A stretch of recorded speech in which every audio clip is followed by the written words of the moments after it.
ఇంకోటి ఏంటంటే మా అమ్మ వాళ్ళది రేకులు ఇల్లు అనమాట. అసలు ట్విస్ట్ అదే, రేకుల మీద పైకి ఇంటి పైకి నన్ను ఎక్కించి అవన్నీ ఇంటి మీద ఆరేపించేది అనమాట.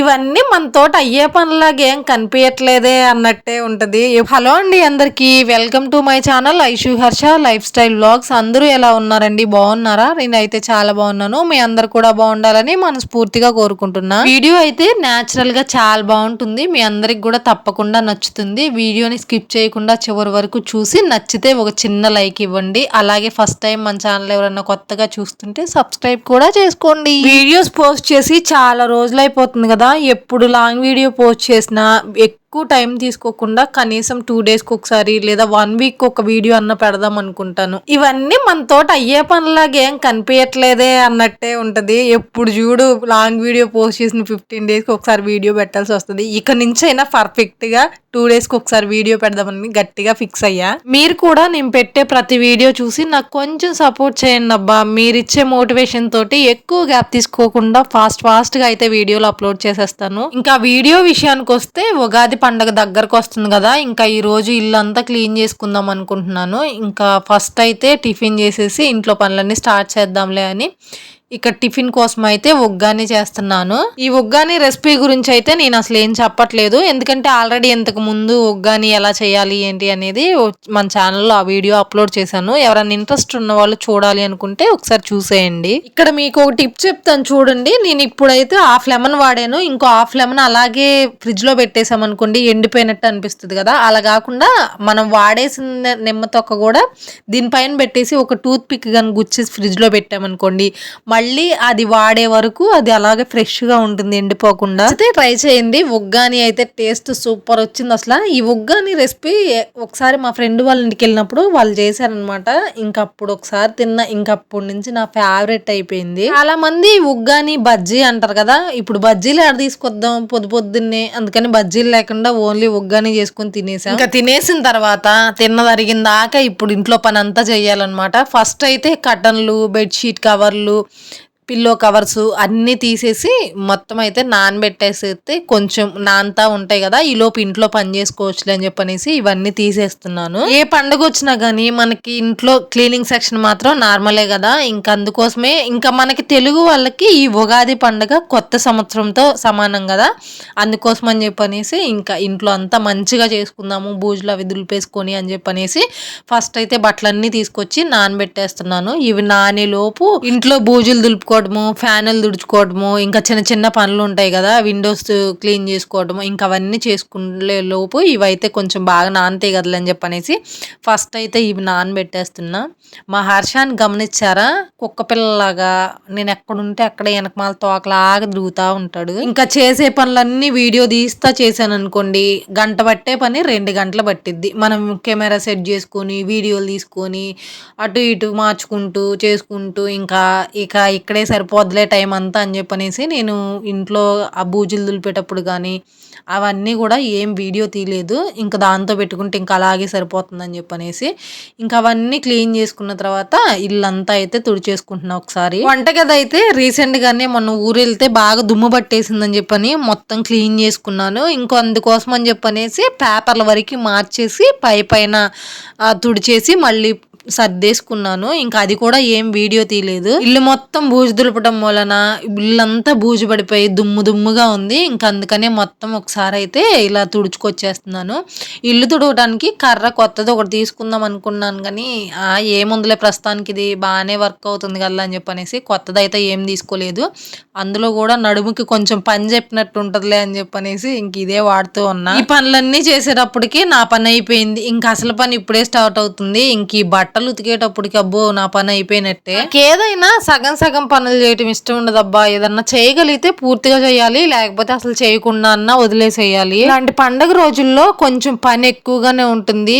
మనకి వెనక ముందు ఇంకా చేసే వాళ్ళు ఎవరు లేరు కాబట్టి మనకు ఓపిక లేకపోయినా కానీ ఓపిక తెచ్చుకొని మన పని మనమే చేసుకోవాలి. ఇంట్లో చేసే పనులన్నిట్లో కూడా నాకు బాగా కష్టమైన పని ఏదన్నా ఉందంటే ఇలా బట్టలు ఉతకటమే. ఇదేం పనిలే. ఒకప్పుడైతే నాకు పెళ్లి కాకముందు మా అమ్మ అయితే అబ్బా పండగ వచ్చిందంటే చాలు ఇంట్లో ఉన్న దుప్పట్లు మంచాలతో సహా కడిగేది.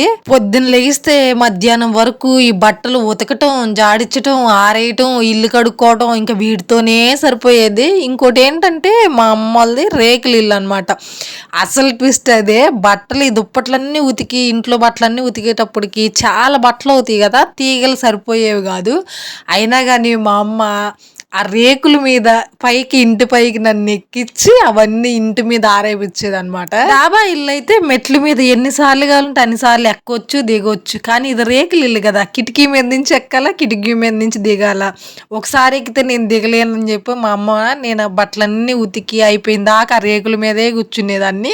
మా అమ్మ ఉతికి జాడిచ్చి పైకి ఇసిరేస్తే నేను ఆరేసేదాన్ని. చున్నీ వేసుకుని బట్టలు ఉతకడం ఏమో కానీ దీన్ని ఎగేసుకొని దిగేసుకోవడమే సరిపోతుంది నాకు. అబ్బో చిన్న కథ కాదు లేదు అసలు.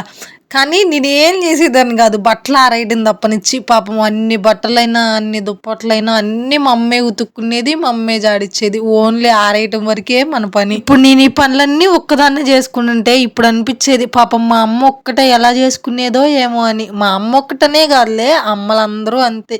ఇంట్లో పిల్లల్ని ఎక్కువగా కష్టపెట్టడం వాళ్ళకి ఇష్టం ఉండదు కదా, అందుకే 3 వంతుల పనులు వాళ్ళు చేసి ఒక అంతు పని మనకు చెప్తూ ఉంటారు. ఈ పనులన్నీ నువ్వు ఒక్కదానివే చేస్తున్నావా, ఇంకెవ్వరు చేసుకోవట్లేదా ఇంట్లో ఆడవాళ్ళు అని చెప్పనేసి మళ్ళీ కామెంట్స్ పెట్టకండి. అందరూ ఇలా చేసుకోండి అని చెప్పను, అందరు ఇలానే చేస్తారని చెప్పను. నేను నా ఇంట్లో పనులు ఇలా చేసుకుంటాను అని చెప్పడం మాత్రమే నా ఉద్దేశము. అయినా మన ఛానల్లో అలా బ్యాడ్ కామెంట్స్ పెట్టే వాళ్ళు ఎవరు లేరులేండి. మాక్సిమం అందరూ మంచిగానే కామెంట్స్ చేస్తారు. ఇంకా ఈ రోజు ఈ దుప్పట్లు అవి ఉతకటంతో పాటు ఇంట్లో బట్టలు కూడా కొన్ని ఉన్నాయి. ఇలా బట్టలు ఎక్కువ ఉన్నప్పుడు నేను ఏం చేస్తానంటే ఫస్ట్ ఇంట్లో బట్టల వరకు ఉతికేసి వాటిని వరకు జాడిచ్చేస్తాను. ఇంకా అక్కడ వరకు ఇంట్లో బట్టల పని అయిపోతుంది కదా. నెక్స్ట్ ఇలా దుప్పట్లు కటన్లు ఇవన్నీ ఒకసారి ఉతికేసి వాటన్నిటిని రెండోసారి అయితే జాడిస్తాను. అలా చేయటం వల్ల ఏంటంటే ఎక్కువ బట్టలు ఉన్నా కూడా ఒకే పని ఎక్కువసేపు చేస్తూ ఉంటే చాలా కష్టంగా అనిపించినట్టుండిద్ది. ఇంకా ఇలా అనుకోండి నాకు ఎక్కువ పని చేసినట్టు కూడా ఏమనిపించదు. ఇంకా ఎక్కువ బట్టలు ఉన్నప్పుడు ఎలా ఉతుకుతాను అనేది ఇంకో వీడియోలో అయితే మీకు క్లియర్గా ఎక్స్ప్లెయిన్ చేస్తానండి. ఇంకా ఈ బట్టలన్నీ ఉతికొచ్చేసరికి ఫుల్గా ఆకలేసింది. ఇంకా ఇంత పని చేసిన తర్వాత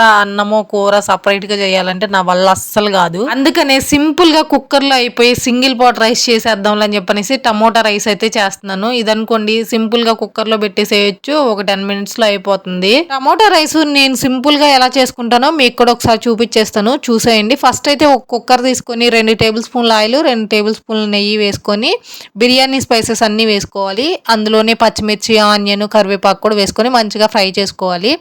అల్లం వెల్లుల్లి దంచడానికి నా దగ్గర చిన్న రోల్ ఏం లేదు, అందుకోసం అని చెప్పనేసి ఒక చిన్న టీ గ్లాసులో అల్లం చిన్నులపై వేసేసి ఇలా అయితే చపాతీ చేసేదాంతో మంచిగా దంచుకుంటే సేమ్ మనం రోట్లో దంచుకున్నట్టే వస్తుంది. అల్లం వెల్లుల్లి పేస్ట్ ఎప్పటికప్పుడు ఫ్రెష్గా దంచి వేసుకుంటేనే మంచిగా అనిపిస్తుంది. ఇంకా అందుకోసం అని చెప్పనేసి చిన్న రోల్ లేకపోయినా ఇట్లా దంచేసి వేసుకుంటాను. అంత కొంచెం అంటే మిక్సీలో కూడా పడదు కదా, ఇంకా అందుకోసమే ఇట్లా చేస్తాను. మనం ముందుగా దంచి పెట్టుకున్న అల్లం వెల్లుల్లి పేస్ట్ కూడా ఇందులో వేసేసుకొని పచ్చివాసన పోయే వరకు మంచిగా ఫ్రై చేసుకోవాలి. తర్వాత ఇందులోనే కట్ చేసుకున్న టమోటాలు కూడా వేసుకొని కొంచెం పసుపు వేసుకొని మన టేస్ట్ తగ్గట్టుగా ఉప్పు వేసుకోవాలి. ఇలా ఉప్పు వేసడం వల్ల టమోటాలు తొందరగా మగ్గిపోతాయి. ఉప్పు వేసుకున్న తర్వాత వీటన్నిటిని మంచిగా కలిపేసుకొని మూత పెట్టుకొని అయితే మగ్గించుకోవాలి ఒక 5 minutes. టమోటాలు మగ్గేలోపు దానికోసం కావాల్సిన కొత్తిమీర తీసి పక్కన పెట్టుకొని మిగతావన్నీ కూడా ఫ్రిడ్జ్ లో సర్దేసుకుంటున్నాను ఎక్కడవక్కడ. నాకు ఒకే టైంలో 2-3 పనులు చేసుకోవడం బాగా అలవాటు, అందుకే ఈ టమోటాలు మగ్గేలోపు టైం వేస్ట్ కాకుండా దీనికోసం తీసినవన్నీ కూడా ఫ్రిడ్జ్ లో ఎక్కడవక్కడైతే సర్దేసుకున్నాను. టమోటాలు అయితే ఈ లోపు చక్కగా మగ్గిపోయాయి. ఇప్పుడు ఇందులోకి కొత్తిమీర పుదీనా కూడా వేసుకొని ఒకసారి మంచిగా కలుపుకోవాలి. నాకు ఇంట్లో ఏదైనా కొంచెం ఎక్కువ పని చేసినప్పుడు కానీ లేదా వంట చేయడానికి ఇంట్రెస్ట్ లేనప్పుడు కానీ ఇలా సింపుల్ గా ఏదో ఒకటి సింగిల్ పాట్ రైస్ లాగా ఇలా టమోటా రైస్ కోకోనట్ రైస్ ఏదో ఒకటి చేసేస్తూ ఉంటాను. ఇంకా దీనికోసం అయితే ముందుగానే బియ్యం కడిగి 1 గంట సేపు అయితే నానబెట్టుకున్నాను. మనం ఈ నానబెట్టుకున్న బియ్యాన్ని కూడా ఇందులో వేసేసుకొని ఒకసారి అయితే అలా కలిపేసుకోవాలి. బియ్యం బాగా నానున్నాయి కాబట్టి మనం ఎలా పడితే అలా కలిపేస్తే ముక్కలు ముక్కలు అయిపోతాయి. అలా కాకుండా జస్ట్ ఒక్కసారి అలా తిప్పేసి మనం వాటర్ అయితే పోసుకోవాలి. 1 గ్లాస్ బియ్యానికి 2 గ్లాసులు వాటర్ అయితే కరెక్ట్ గా సరిపోతుంది. వాటర్ కూడా పోసిన తర్వాత జస్ట్ ఒక్కసారి అలా కలిపేసి కుక్కర్ మూత పెట్టుకొని విజిల్ పెట్టుకోవడమే. ఇప్పుడు గ్యాస్ ని హై ఫ్లేమ్ లో పెట్టి 4 విజిల్స్ వచ్చే వరకు ఉంచితే సరిపోతుంది. కరెక్ట్గా 4 విజిల్స్ రాగానే స్టవ్ ఆఫ్ చేసి వెంటనే మూత తీయకుండా ఒక 10 నిమిషాలు 15 నిమిషాలు అలాగే పక్కన పెట్టేసేయాలి. 15 నిమిషాల తర్వాత కుక్కర్ నుంచి ఆవిరి మొత్తం నార్మల్ గా పోయిన తర్వాత ఇలా మూత ఓపెన్ చేసుకొని ఇలా కింద నుంచి పైదాకా ఒకసారి అయితే కలుపుకోవాలి. అసలు చూసారు కదా టమోటా రైస్ పొడి పొడిగా ఎంత బాగా వచ్చిందో. తక్కువ టైంలోనే సింపుల్ గా చేసేసుకోవచ్చు. టేస్ట్ కూడా చాలా బాగుంటుంది. దీనిలోకి అయితే ఇంకా సపరేట్ గా కర్రీ కూడా ఏం అవసరం లేదు. పెరుగుతోటి రైతా చేసి వేసుకొని తినేయొచ్చు. చాలా బాగుంటుంది వీటి రెండింటి కాంబినేషన్. ఇంకా మా హర్ష బొడ్డోడు కాబట్టి వాడు పచ్చిమిర్చి ఆనియన్ ఏం తినడు కాబట్టి ఇంకా రైతా కూడా ఏం చేయలేదు. డైరెక్ట్ గా ఇందులోకి పెరిగే వేసుకొని తినేసాం మేమైతే. టైం తక్కువగా ఉన్నప్పుడు సింపుల్ గా టేస్టీగా ఏదైనా చేసుకోవాలి అనుకుంటే ఇలా సింపుల్ గా టమోటా రైస్ చేసేసుకోండి. చాలా బాగుంటుంది. అన్నట్టు చెప్పడమే మర్చిపోయాను. వీడియోని చివరి వరకు చూసినందుకు థ్యాంక్ యూ సో మచ్ అండి. వీడియో నచ్చితే ఒక చిన్న లైక్ ఇచ్చి సబ్స్క్రైబ్ చేసుకోవచ్చుగా. వీడియో నచ్చితే తప్పకుండా లైక్ చేయండి. వీడియోకి మీరు ఇచ్చే ఓ చిన్న లైక్ నాకు చాలా హ్యాపీనెస్ ఇస్తుంది. ఇలాంటి వీడియోస్ ఇంకెన్నో చేయడానికి నన్ను మోటివేట్ చేస్తుంది. మరో మంచి వీడియోతో నెక్స్ట్ వీడియోలో కలుద్దాం. Bye bye.